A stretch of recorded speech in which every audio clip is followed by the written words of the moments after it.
Hip-hop is a genre of music that is constantly evolving. In this episode of Unravelled, producer Isaac Fontes sits down with experts to figure out what the future of hip-hop will sound like. My name is Efwa Mfojo, and this is Unravelled.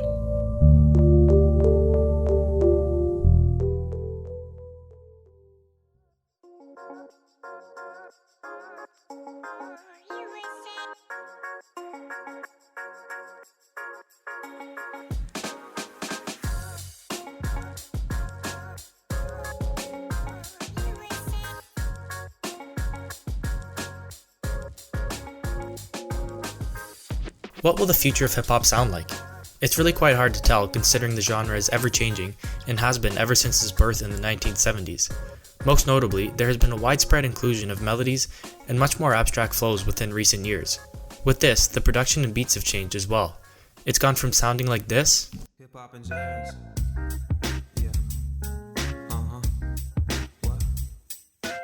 to this.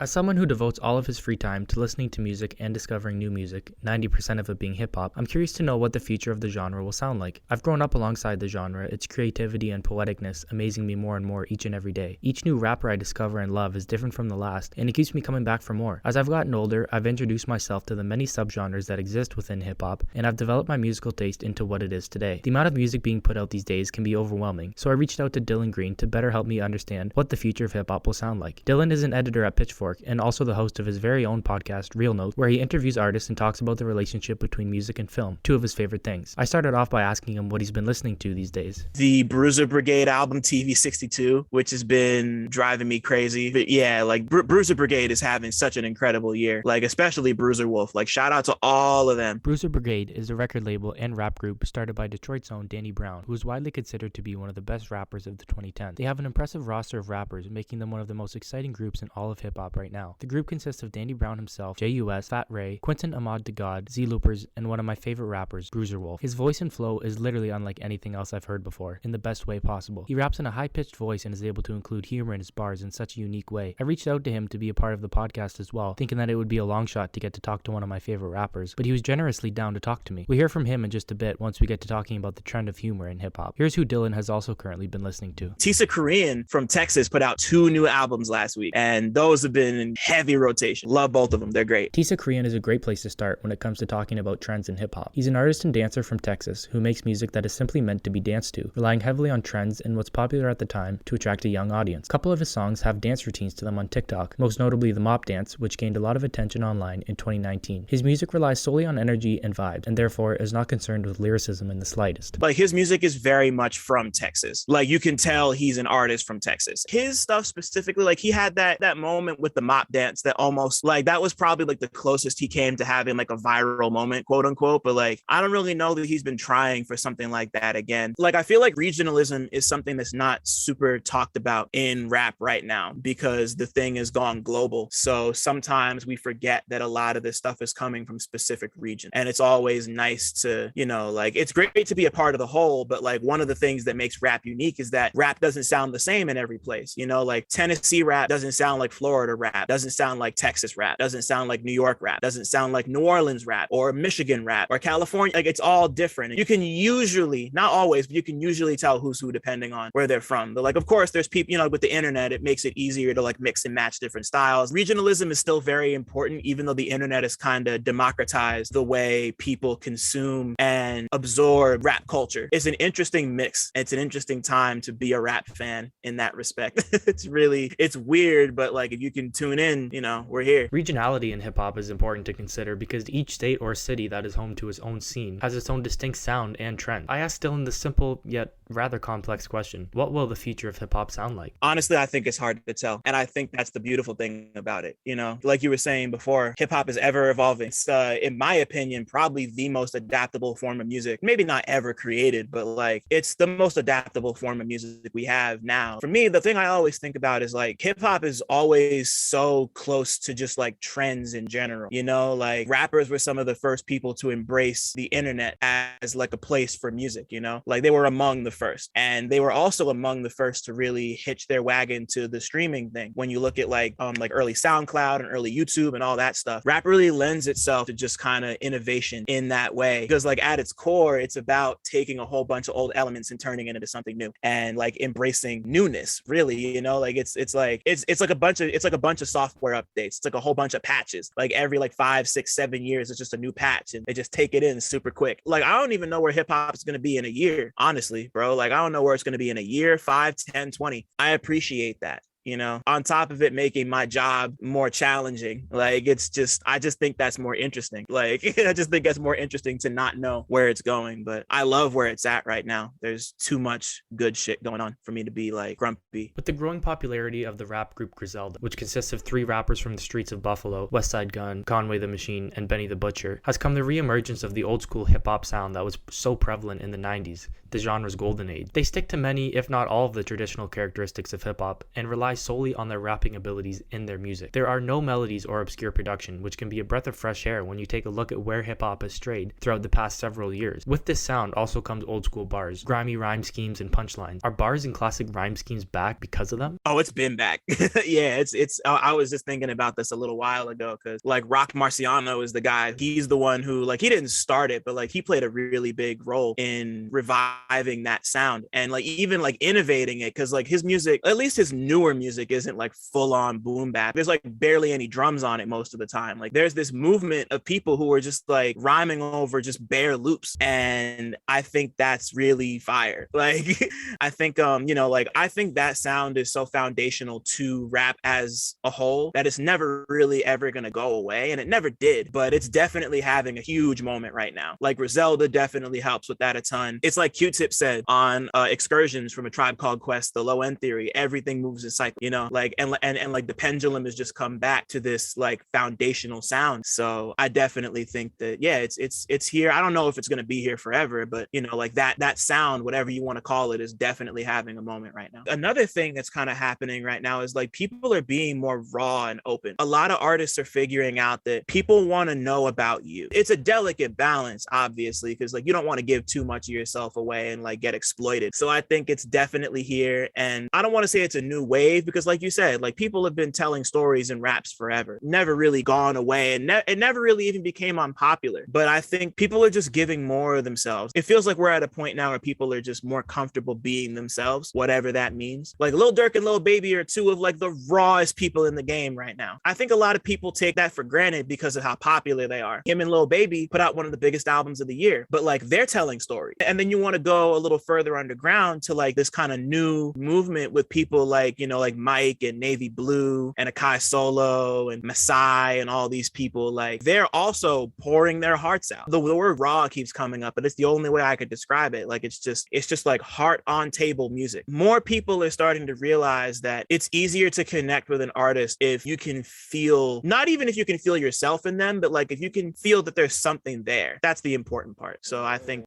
that's great. So who has an influence on the hip hop game right now? Durk and Baby, definitely. I think Tyler has a huge influence right now. Megan Thee Stallion has a huge influence right now. So I would say like the 4 or 5 of them, pretty much everybody in Detroit, like you could like take your pick out of every Detroit rapper right now, like from people like Danny Brown and Bruiser Brigade to everything going on with Icewear Vezo and Rio de Young OG, Free Rio. I could sit here and name every Detroit and Flint rapper, but like they've kind of had everything in a chokehold. Like everybody wants to make jokes and flow like on the Detroit beats right now and the Flint beat now. Like there's so many people who have such an interesting grasp, but I think like Detroit and everybody I mentioned, they've kind of got the game in a chokehold, and it's really incredible. He mentioned the Detroit and Flint hip-hop scenes, which I think is so important. Most of the rappers coming out of Flint are able to include humor and personality into their rap, unlike any others in the game right now. It's an interesting conversation to have because some of them are kind of pushing back against the notion of their raps being funny, but like there is an element of humor to the things that they say because it's so shocking and so, like you said, raw, which I feel like is the word of the day at this point. But like, you know, like it's I think people are going to gravitate toward you if you can make them laugh, like regardless of whether you mean to or not. And, you know, you just look at anybody rapping in Detroit and Flint right now, especially somebody like YNJ or somebody like Babytron, who like kind of really lean into that humorous aspect of their music. That shit travels. Humor will take you to the stars if you can pull it off right. And as long as you're not an asshole, obviously. But you know, like I really do think that humor, you know, taken in the proper context is a really important part of that. And just like it's them, like we were saying before, it's them giving themselves to people. Like that's their personality. And like if you can sense that personality, it's gonna make it that much easier to connect with the music. So I think they all just have a really strong grasp of personality. I think that's what it comes down to ultimately. One of the best examples of a rapper who has gained popularity for their humor is the aforementioned Bruiser Wolf. I asked him what he thinks the future of hip-hop will sound like. Shit, if I got anything to do with it, it's gonna sound like me. But it's so unpredictable, man. You never know what can happen. You know, who would have known like the auto-tone would take over the way it did to the melodic rap. You never know which way it's gonna go, but you know, something new and refreshing always seems to keep the sound coming for the future. But if it got anything to do with me, definitely it sound like what we doing in Bruiser Brigade, you know what I'm saying? To me, I'm a fan of hip-hop, rap, whatever, you know what I'm saying, all genres, but like it's more entertaining, it's more fun, even as a fan, to listen to somebody that's different or the wordplay or something so, you know, out cold to listen to, you know what I'm saying? Then as an artist, it's really more fun to say some shit that's hard, like the sport of it, the bar, beats, to really be a part of it. It get fun when you get off into the artistic part of it. The metaphors, the similes, the stanzas, the cadence of it, you know what I'm saying? Instead of just trying to cheat your way over a hard-ass beat, you know what I'm saying? I also asked him how he found his unique voice. When I was rapping, I was sounding just like everybody, like street dudes, just with my content that I talk about. You know, I was sounding like what everybody else was doing. It was saturated. And my father raised me. All he listened to was the Blue Magic, Stylus. He liked the tenors, the falsetto voices. And I wanted to separate myself. I'm like, these guys make timeless music. I was listening to the stylistics or whatever. And the dude just high-pitched voice, you make me feel green. Every song is like, bet you make a wheel. It's just, you know what I'm saying? And I knew I had the voice. I really got sick one day and went into the studio. I was like, damn, and then it just lit the bulb up. I'm like, I'm about to tap into this. And then when I started tapping into it, it was like, I can't go back. And it was like, I'm a rapper tenor in a sense. So, you know, if we're going to change the sound of the future, you might have more tenor rappers. You know what I'm saying? You know what I mean? Maybe I started that trend. I had to ask him about two important aspects of hip-hop that I talked about with Dylan as well. Humor and storytelling, two things that he does so well as a rapper. The humor part, I definitely believe it should be a part of it because to me, it expands the art form, man. You know what I mean? Well, we supposed to just really talk about serious shit all the time, getting money and women and women just really talking about men and how to get money from men or like, you know what I'm saying? It's some of the shit Meg Thee Stallion say funny. It's funny because we can all experience or it's something witty they said that may, oh shit. We all human, we all gonna do the same shit. You know, but I think you gotta laugh, keep from crying, man. Laugh, like, it's the best thing in the world. It brings out the bars too, man. It's like metaphorically, you can say some stuff that means something, but sound different or however. But if you can bring out the humor in it, it means so much more. It's like, damn, it might not be a tundra like that, but it was funny. You know what I'm saying? Like, damn, like I'm talking about something serious, but I say some shit. I'm like, damn, that was funny, but it was funny because I seen it before, like, you know, it's kind of odd, but I'm thank God for that gift.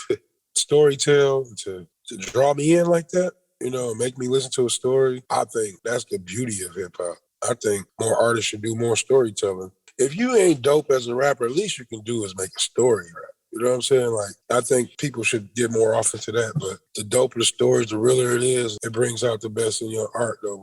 Speaking of humor, Drake just dropped his highly anticipated album, Certified Lover Boy, earlier this year, and there are some humorous moments on it, like when he calls himself a lesbian, and when he and Future interpolate Right Said Fred's classic, I'm Too Sexy, not to mention the album cover of 12 pregnant emojis. I don't even know why I didn't mention him before. Like Drake is probably the most influential rapper walking the earth right now. You know, he just has this ability to tap into anything and just like turn it into his own thing. He's a chameleon in that way. And that's, you know, like there's benefits and drawbacks to being that type of artist. Like it's too complicated to just, you know, section off to this one section of a podcast, but like Drake makes himself necessary. Like whenever he makes an album, it becomes an event. He's like one of the last existing pieces of like monoculture, I feel like rap has, and like pop culture in general has. Like everybody knows who Drake is, you know, like even like if you don't know him from the music, you know, the Degrassi connection or whatever. Like he's just that big of a persona. He's just really good at like folding himself into wherever he needs to be and just making himself necessary. Drake is just so like, regardless of whether or not he has any classic albums, we still talk about him. He still charts, he still drops #1 albums, he still puts out singles that move millions of units. He makes himself necessary. He's always around. Whether or not you like him, you're talking about him. And for somebody like Drake, that's usually enough to just be around. Like he's always gonna be there. It's weird because you would expect somebody around that age to stop exploring the way he does, but you could tell he has like a real hunger for this stuff. Drake is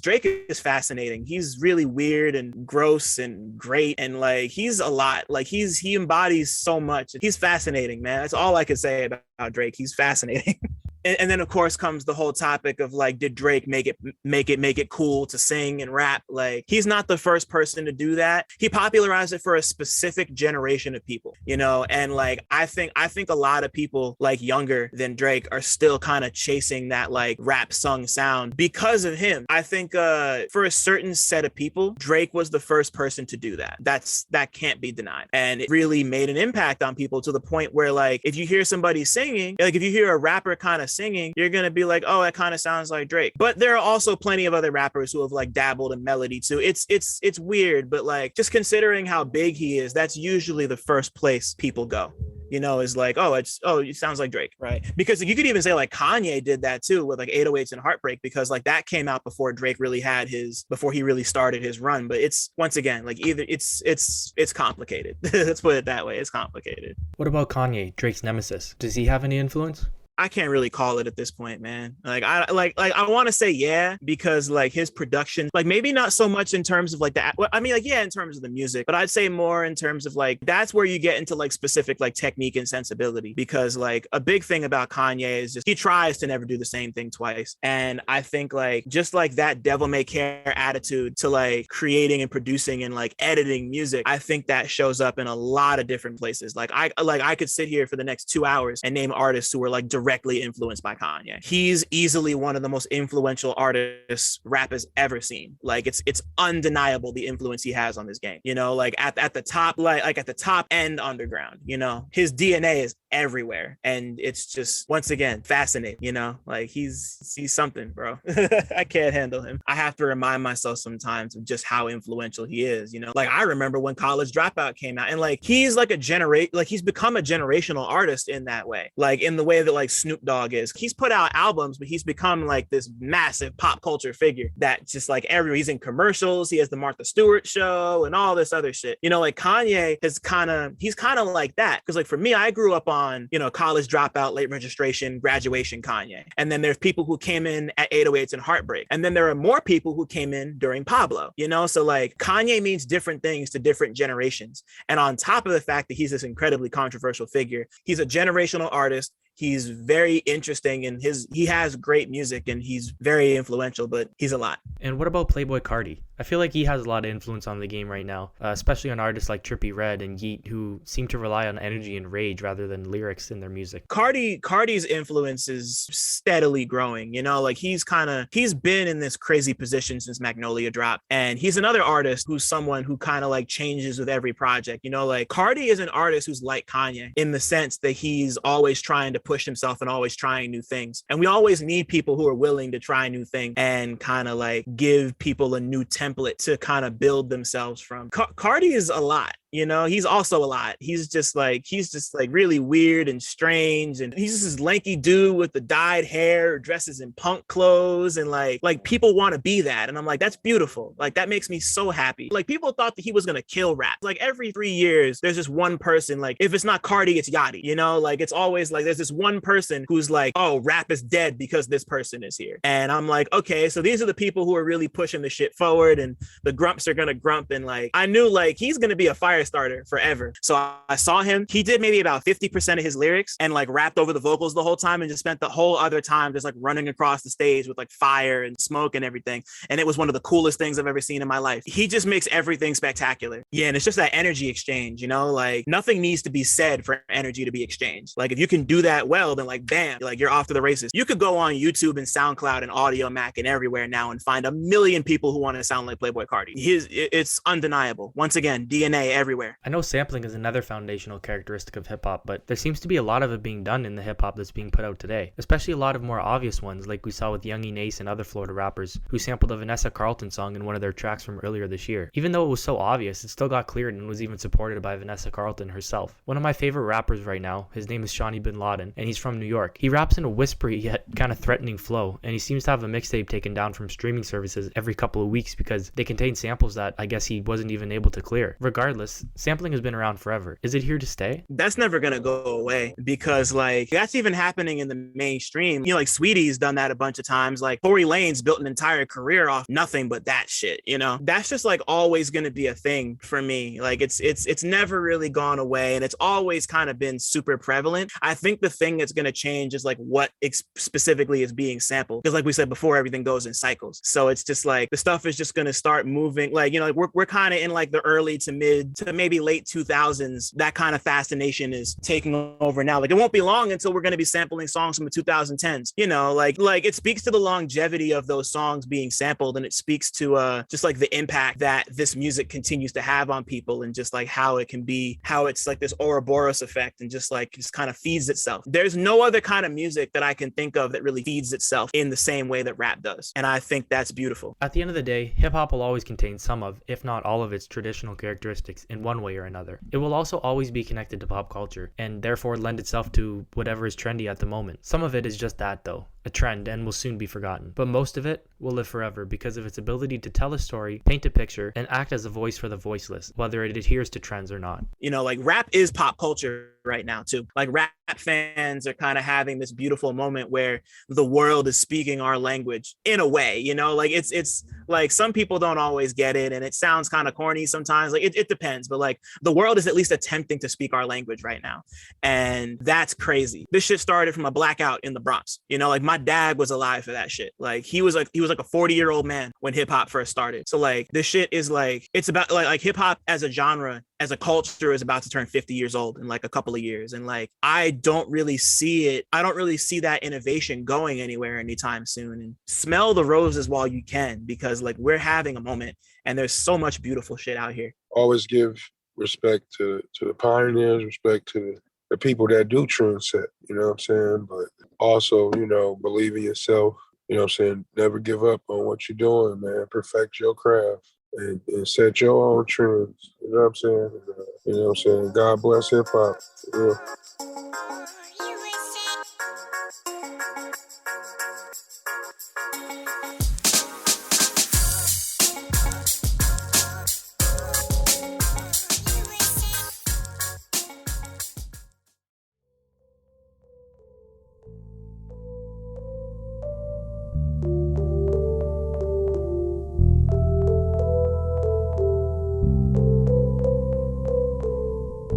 This episode of Unravelled was produced by Isaac Fontes.